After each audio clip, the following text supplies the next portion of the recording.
Thank you, Mandy. Hi, everyone. Oh, let me turn my camera on. That might be helpful. All right, my name is Jasmine, and I'm part of the well-being team here at St. Luke's.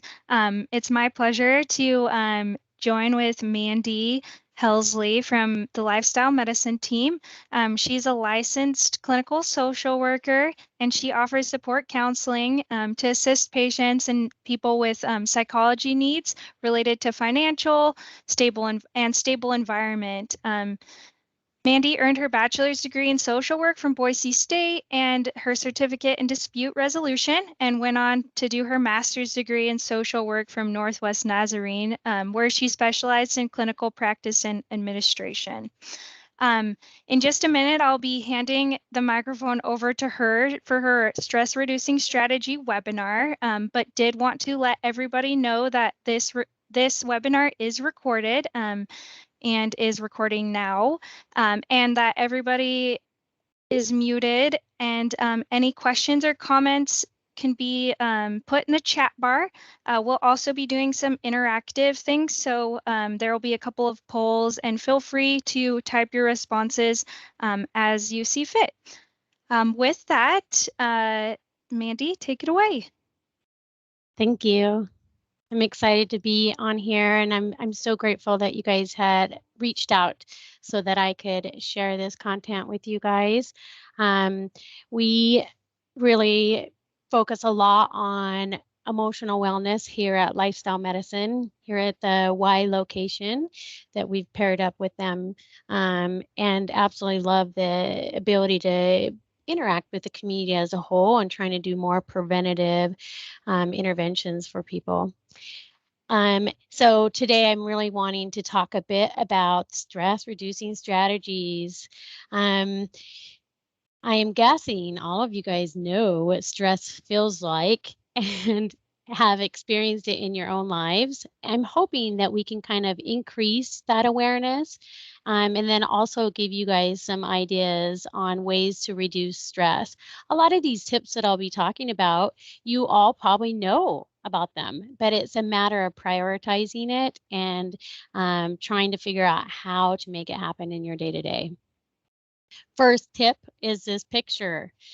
Get a puppy. I was able to get a puppy in this last summer. Oh my gosh, by far one of the best tools I've had to help reduce my stress level. Anybody else have puppies or dogs or animals? Feel free to shoot that out in the chat bar. I'd love to see who they are, their names. Animals are a great way to help with stress management. So general overview, we're really just going to talk about and make sure that we're all on the same page on what stress is, how do we define it, how it shows up in the body. And then last but not least is really just those tools. So we'll be talking through all of those. I see horses, puppy named Binks, that's cute. 2 dogs. Oh, fabulous. Keep them coming, you guys. Animals are wonderful. So as we're typing these in, I do want to point out that there is a perceived stress scale that is pretty common screener or tool that we can utilize to really see how stressed we are. This tool assesses both negative stress as well as positive stress. So Jasmine just put that in the chat bar for you guys. You're welcome to do that on your own time. The thought process is the higher the number, the more stressed you are.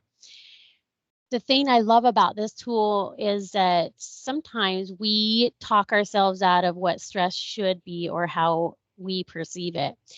The reality is how we perceive our stress is how our body's going to receive it. So I really, if you get a moment, feel free to complete that. You can check in with yourself to see if that changes over time. It's a great measurement tool, kind of gain perspective.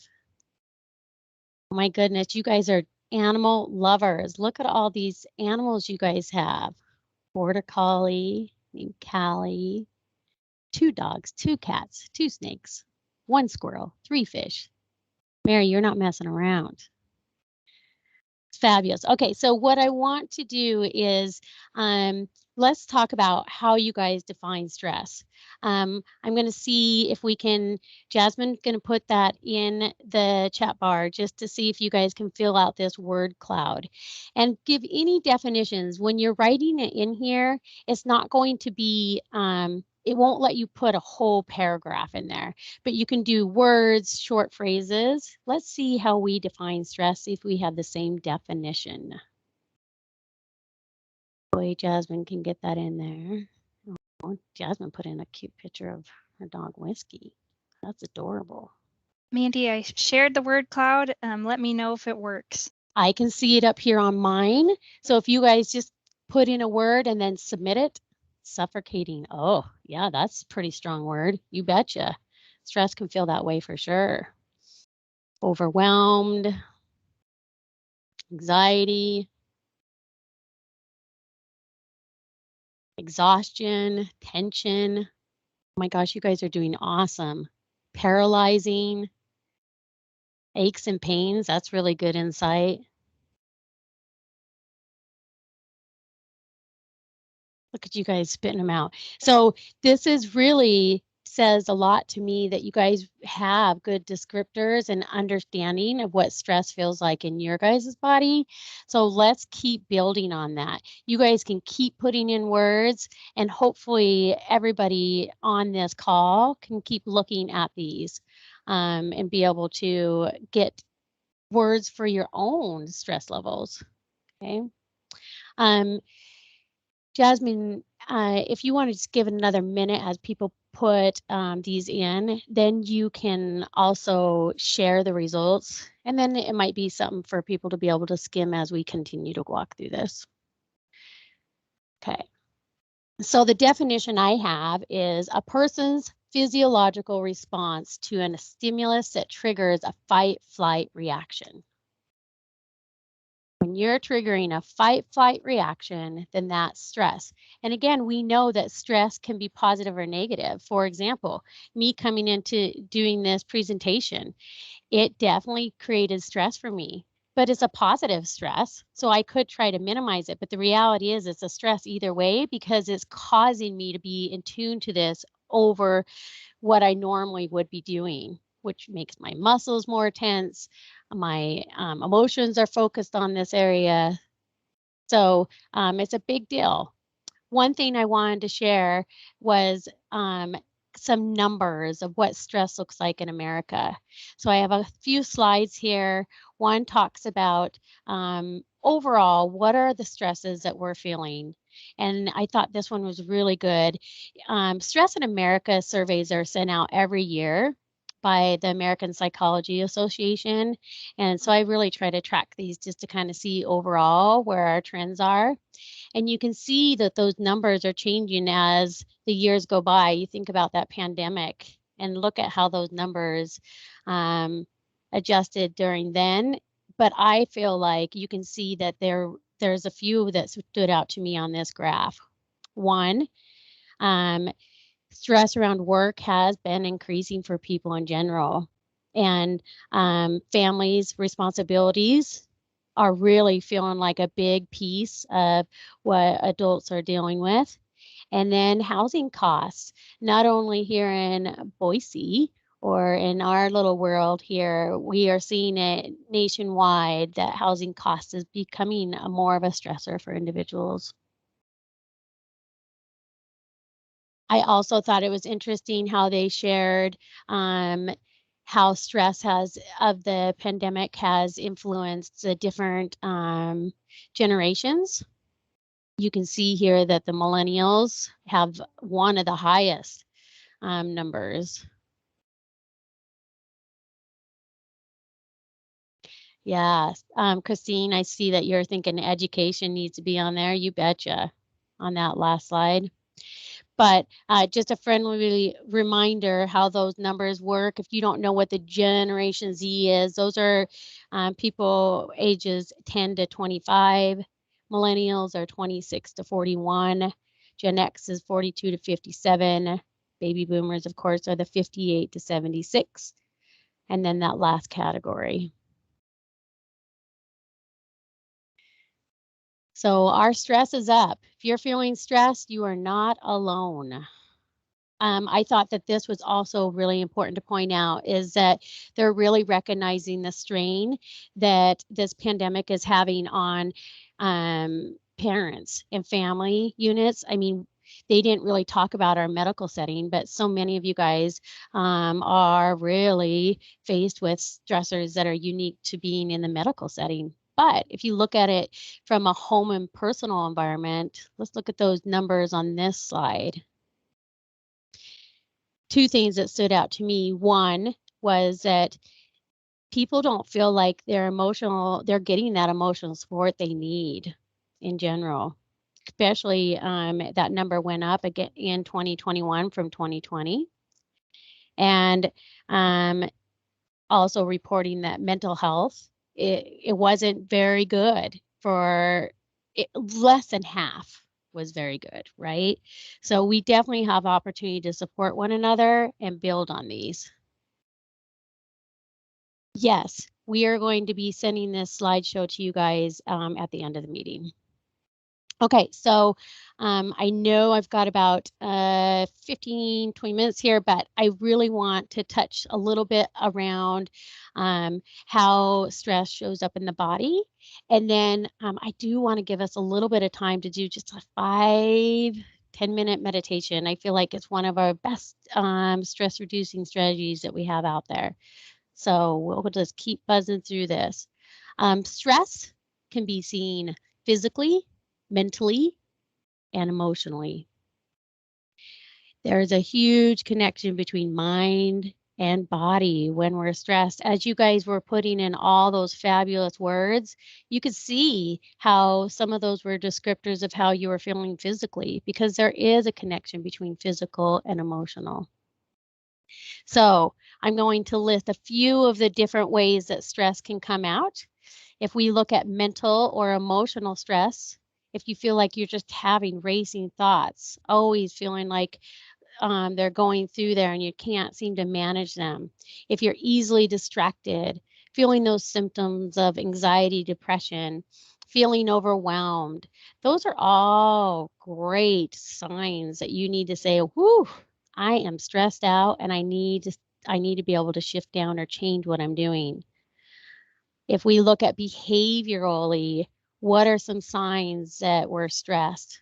If you find yourself more irritable, anger is prevalent, you have that urge to escape, get the heck out of this environment that you're in, your sleep's interrupted, you find yourself isolating a bit more. Those that strive in that perfectionism pattern is actually often a tool that people use to manage stress. It can become maladaptive. So really trying to recognize, is this perfectionism making my stress higher? Do I need to figure out how to be more realistic? Physical aggression, and then of course, emotional eating.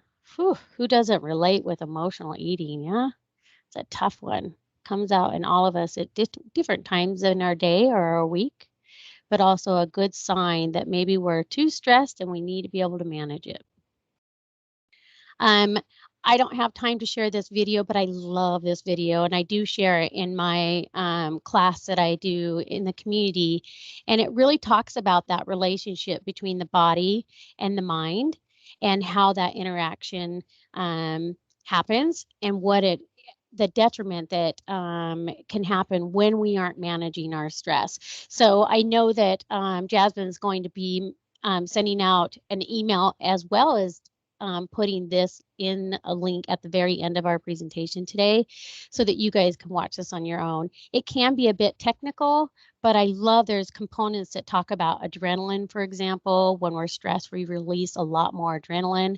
We know adrenaline stores fat for us, so that's another reason for people to be hard on themselves. We know that people that have irritable bowel syndrome, for example, if we can better manage stress levels, those symptoms can go down.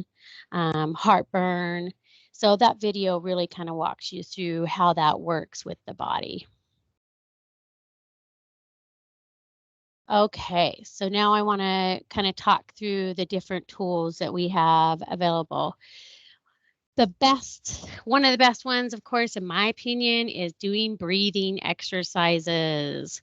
Any of you guys currently do breathing exercises? If you do, feel free to share in the chat box or the chat bar what ones you do. There's so many different ones out there, but I would like to teach you one of my favorite ones, and it's called the square breathing. Nice. Lisa does the yoga and breathing. Wonderful. So when we're trying to do breathing exercises, our goal is really try to do that deep breathing, pulling for the diaphragm, doing that, and not doing that shallow breath up here. So what I want you guys to do, just take a moment, put your hand on your belly. Okay, and I just want you to inhale through the nose, exhale through the mouth. Some people aren't comfortable with breathing through their nose or their mouth. That's fine. We just know to get to the best relaxation response, it's ideal in through the nose and out the mouth. So I'm just going to give you a couple seconds here. As you inhale, we want that tummy to expand. Okay, so inhale, stomach expands, and then exhale. Take a minute. If you feel like that stomach is not expanding as you would like it to, be kind to yourself. It's a practice, it's a routine of trying to figure out how to do that deeper breathing. When we're stressed, so often we're pulling from up here. Okay, so hopefully you have that step done. Then the next one is really talking about that square breathing. The reason I love square breathing is it helps people focus on the here and now. So often we get so stuck in that future thinking or past thinking, and by counting and thinking about this box, it can kind of get you out of your head. So the idea is on the inhale, we're going to count to 4. We're going to hold it counting to 4. Exhale, counting to 4, and then hold it again, counting to 4. Do note that on the exhale, you can just exhale, counting all the way to up to 8, okay? The goal is to slow the breath down. If for some reason we do this exercise and you start getting a little lightheaded, I would argue it's because you're probably inhaling too quickly or exhaling too quickly. So just slow it down. So I'm just going to do one cycle of that and go to the next. So the goal is to inhale, 2, 3, 4, hold, 2, 3, 4, exhale, 3, 4, hold, 2, 3, 4. Try to do it 4 times in a row. And if you're really taking that buy-in, so often people will recognize they feel better after they do it. If you notice that you hold your breath, that would be another great reason for you to kind of incorporate these maybe 4 times a day, maybe with your breakfast, lunch, and dinner, and then right before bed. Catharsis is another great way, especially women in particular. We tend to internalize our feelings or things that we're struggling with. And so I really try to encourage people to learn how to release some of that tension and being intentional about it. So I'm going to list a few of them here. Creating a worry time is one of my favorite tools out there, and be intentional about creating those daily or every other day. Journaling, we know that by writing it out, we're able to see things in a different lens than if we were just to let ourselves ruminate or think about it in our heads. Listening to music, hopefully you guys were able to shift down a little bit just by listening to that music and video when you're first coming in. It's a really great way. But we also know if you're angry, sometimes listening to angry music can meet that intensity and validate what you're feeling like. So it doesn't always have to be soothing. Yelling, screaming, crying, joining a group. Try to find people that are going to be willing to share what's going on. We are not as unique as we sometimes think we are. And by expressing our feelings or telling people about them, it really does help us not bottle and compress it all within. Simple skill of setting boundaries seems simple, but not as simple as we'd like it to be, especially if we're pleasers or like to do things well. I myself work on setting boundaries all the time because I'm a pleaser. So I try to be cognizant of this because I know when I set boundaries, I tend to have less stress because people know where I'm setting and I'm not overcommitting. The other piece around boundaries is learning to say no. One of my favorite tools when we talk about learning to say no is using the sandwich method. Um, and the idea is that we will do the yes, no, yes. So if somebody invites you to go do something and you're not able to do it, sometimes we feel bad because we're not able to engage in that. Or maybe somebody at work is asking for your help and you're not able to do that. The goal would be to say, thanks for asking me. It was awesome that you thought of me. Then the no would be, but I'm not able to do it. And then you would finish it with a yes of, can I follow up with you next week to figure out a new time, or can we do it in 2 days? It helps you set that boundary without feeling like you're just being mean. Um, Adjusting those expectations, making sure that they're realistic is a really big piece. I would say I see that most often with individuals is that we are so hard on ourselves and our expectations are unrealistic. So really trying to check in and identify if you're setting realistic expectations. And then learning that shifting down is a huge piece in reducing stress. I think so often we feel that being productive means that we are good community members. And if I could get you convinced to know that resting, vegging, laughing, connecting with people, that is a way of replenishing so that we can be productive in those other areas of our lives. So sometimes I'll encourage people just to make on their to-do list, I'm going to do my breathing exercise. I'm going to sit and read the one chapter of my book a day. So shifting down is definitely a skill, but it's can be very effective. And then lastly is exercise. The thing about exercise is that the science shares that the more we exercise on a consistent basis and at a higher intensity, the less stress we're likely to be overall. So trying to prioritize this can be a huge outlet. I know a lot of people in my circle here at Lifestyle Medicine use exercise as a way to help with their stress management. So pretty great avenue. Acupuncture can be a really great tool. And so I want to just show one little way to do that. There's different pressure points in our body that can help different needs. One way to help with stress management would be to go 2 fingers down from your wrist, put your thumb right there, and you're just going to rotate it clockwise, counterclockwise, and your fingers are on the back side, see? And while you're doing that, just do some breathing. Okay. And then let's go to the other hand. 2 fingers down from that wrist, putting the thumb on the wrist, clockwise or counterclockwise. Doing that breath.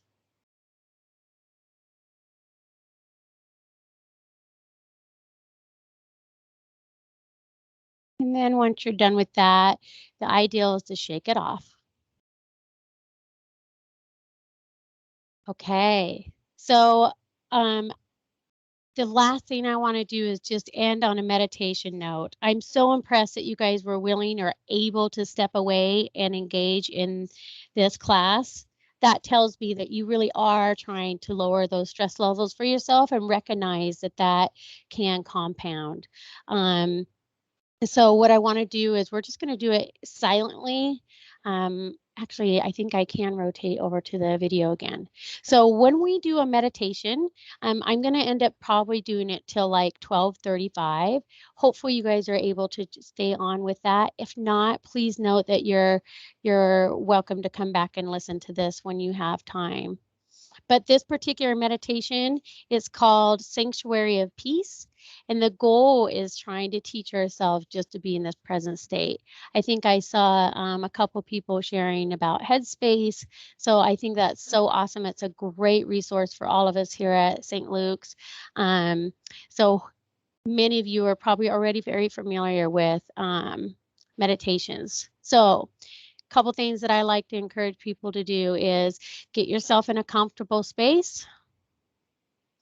Make sure that that back is nice and straight so that the air can flush through our body. And then I just want you to start focusing on that breath.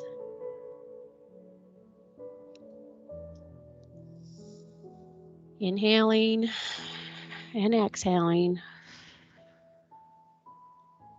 You're not trying to block your thoughts. You're not trying to control your thoughts.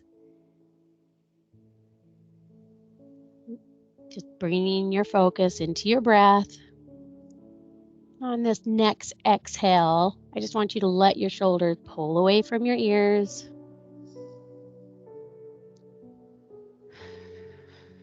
Letting them relax.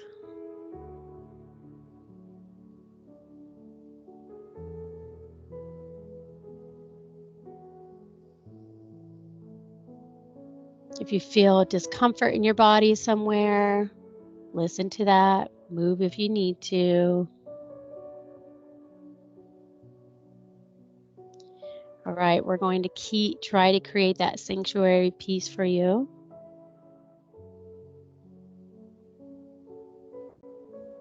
Slowly taking in those breaths, nice full breaths.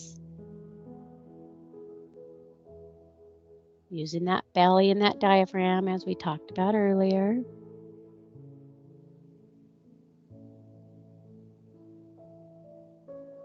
Now bring your focus into your heart center, center of your chest. It's going to help you relax your mind, wind down, unbusy yourself.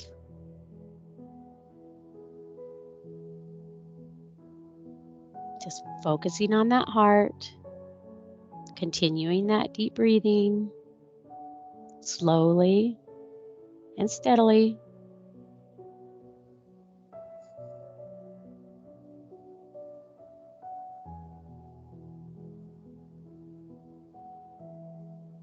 If you find yourself getting restless, thinking about that to-do, be kind. That's what the mind's supposed to do. Reel it back into this moment.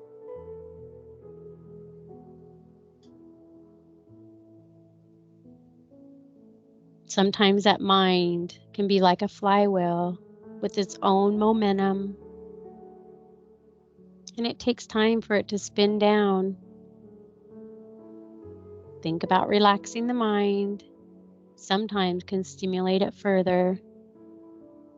So just simply watch it, recognize it when it's spinning, and then bring your focus back to your heart.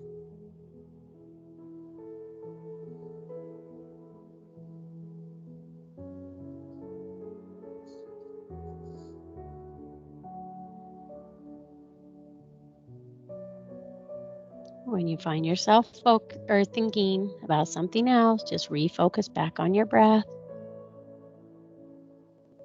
back on your heart center.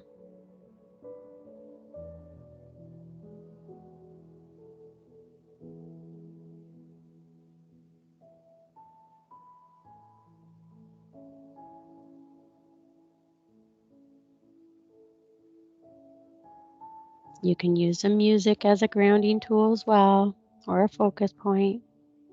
Sometimes we call that the anchor.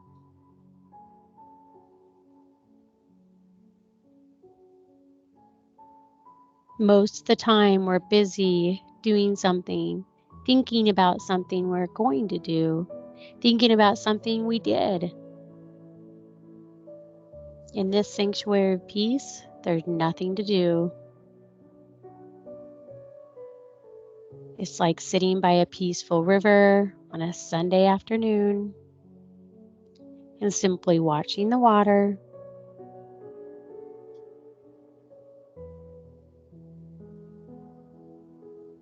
That scene that we just created, I now want you to make it part of you, inside of you, feeling that quiet, calm, stillness.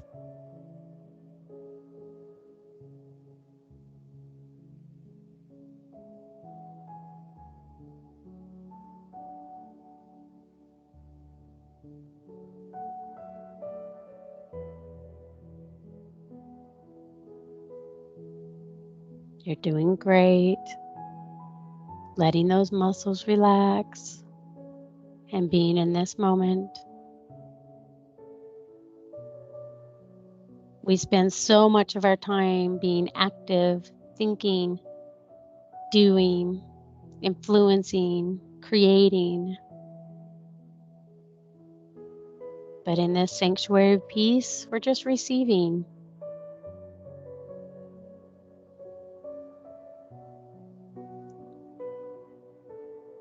What you receive can be described as comfort, healing, love, or peace.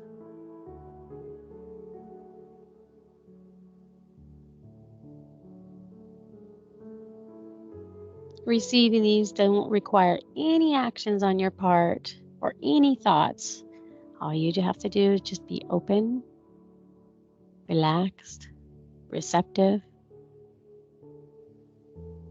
and it'll come.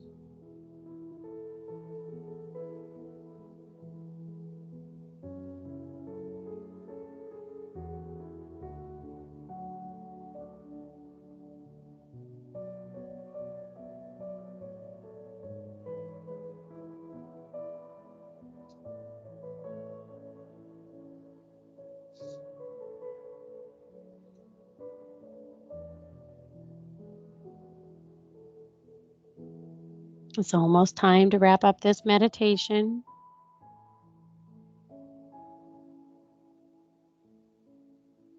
I want you to just gradually get yourself back to the physical surroundings around you, whether that's rolling your shoulders, wiggling those toes, and when you're ready, opening your eyes, feeling alert, refreshed, and ready for the rest of the day.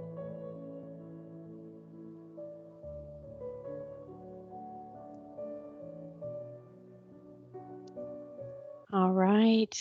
Thank you all for taking the time for yourselves to hopefully check out, give yourself some downtime before you continue on your day. Hopefully you'll take some of these tools with you, and I'll hope to see you guys again in a future class. Thank you. Thank you, Mandy. You're welcome. Just a reminder, everybody, I'm sharing the webinar link for the Lifestyle Medicine Stream channel to rewatch this webinar, the TED Talk from Amanda about how stress affects your body, and then Lisa put in a quick survey for the Lifestyle Medicine team and the Wellbeing team just about your thoughts on the webinar. So if you could take a few moments to fill that out, it'd be greatly appreciated. Thanks for joining.